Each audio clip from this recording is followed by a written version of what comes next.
Hello, my name is Bruce Williams, owner of Care Patrol Scottsdale here in Scottsdale, Arizona. We help families find assisted living and memory care along with independent living. We represent over 200 properties in Scottsdale, Paradise Valley, and Fountain Hills. And one of the things I'd like to talk to you guys about today is the financial aspects of how to be able to afford assisted living and memory care. Most of my clients have worked their whole lives and have a very nice pension. They have Social Security, and some of them have long-term care insurance. So those are the three different things that we try to focus on before we focus on savings, are those three methods. If you have a long-term care insurance policy, which is probably underwritten by Genworth or John Hancock, there's several different things I want you to look at with your family planner or your family attorney. And that would be the 90-day window, the 60-day window, and the 30-day window before the policy kicks in. Find out what that window is going to be before that policy kicks in towards your assisted living and memory care. The other thing is the cap. How much is the cap going to be for the lifetime of that policy? It could be $100,000, $200,000, or maybe greater. So find out what the cap is so that you guys are prepared to be able to spread that policy out over the long term and lifetime of your loved one. Other options are, like I said earlier, the pension and Social Security, which are the most common. So generally the average pension is roughly $1,000 to $1,500 a month. Average Social Security, roughly $1,000 to $2,000 a month or greater. And that will probably work towards about half to 3/4 of your needs for assisted living and memory care costs here in Arizona. So use those first, and then, like I said, you have other options as well. Private pay is the other option. If you were part of the early baby boomers that saved your money and you have a good net worth and you don't have long-term care insurance, you probably have quite a bit of assets, and the assets could be used towards, your long-term care over time.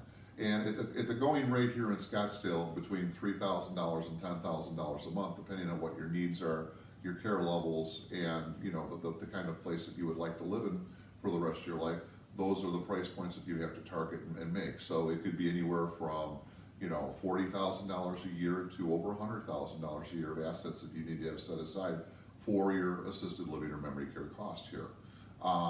So those are the things that I like to talk to you about first is those three methods of payment. The other option that you have is if you're a veteran. The veterans have a very special thing which they greatly deserve, and it's called aid and tenants, which is now called the Veterans Pension.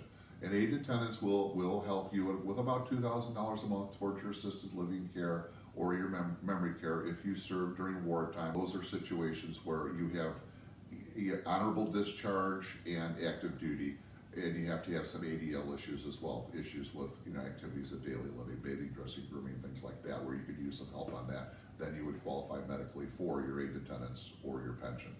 So those are another avenue is the veteran side. Also surviving spouse. At $1,200 a month, your surviving spouse would be able to receive the same thing towards her needs, which would be for assisted living and memory care. The final thing is the Medicaid side. And the Medicaid side is for people who have nothing. They're not fortunate enough to have money saved towards their care. Never probably predicted to be in this situation, but there are fortunate answers for them as well, which is called All-Tex program, Arizona Long-Term Care.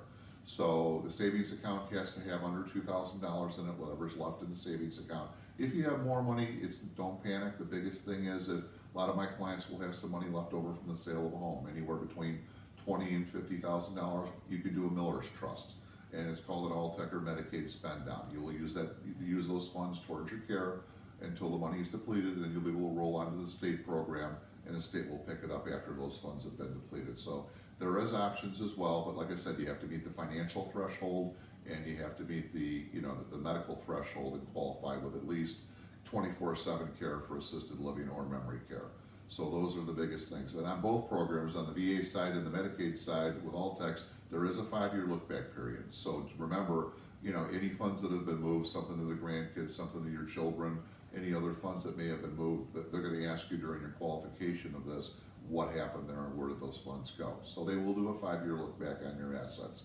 So other than that, I hope this is helpful today, and it will help you guys, guide you. Talk to your family financial planner, talk to your family attorney, make sure your advanced directives are in order, both financial and medical, so that those decisions can be made as well, and both those parties can take care of that as well, or your fiduciary. And I hope this helped you guys today. Thank you so much.